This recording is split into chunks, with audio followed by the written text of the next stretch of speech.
Hello and welcome. My name is Rashim Mogha and I'm your host for this Empowered Women of the World podcast. This podcast is for you, it is for me, and it is for all women who want to take charge of their career and happiness. In this weekly podcast, we'll talk about technology, we'll talk about leadership, and we will talk about mindfulness.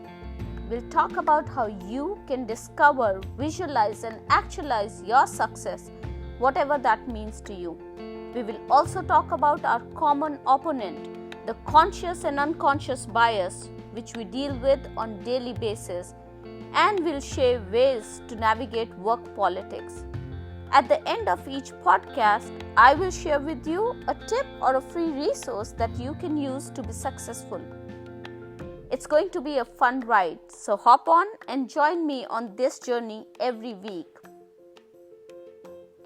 Today we'll be talking about the art of saying no. A couple of weeks back, I spoke at Together Women Achieve, a think tank sponsored by Dell for 100 senior women leaders in technology. One of the women leaders mentioned that it was really hard for her to say no to her friends, family, and co-workers, even if she was hard-pressed on time or resources. And as such, she would have no time left for herself, and she resented saying yes to people when she really wanted to say no. She wanted to know how she could say no politely without hurting others' feelings. And I thought about it, and while most men have no problem in saying no, women usually find it difficult. Women are seen as natural caregivers and are expected to be nice.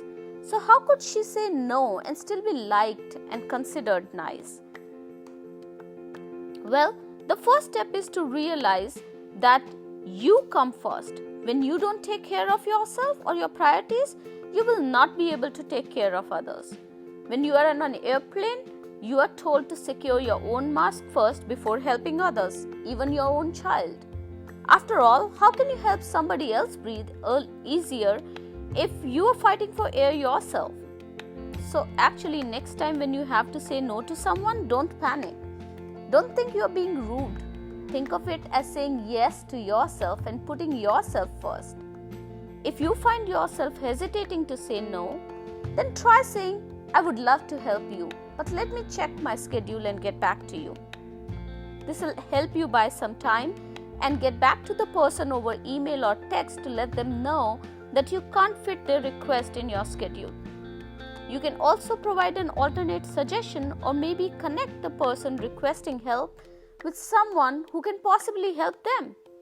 People will actually appreciate you for being honest about your availability and providing them alternate suggestions.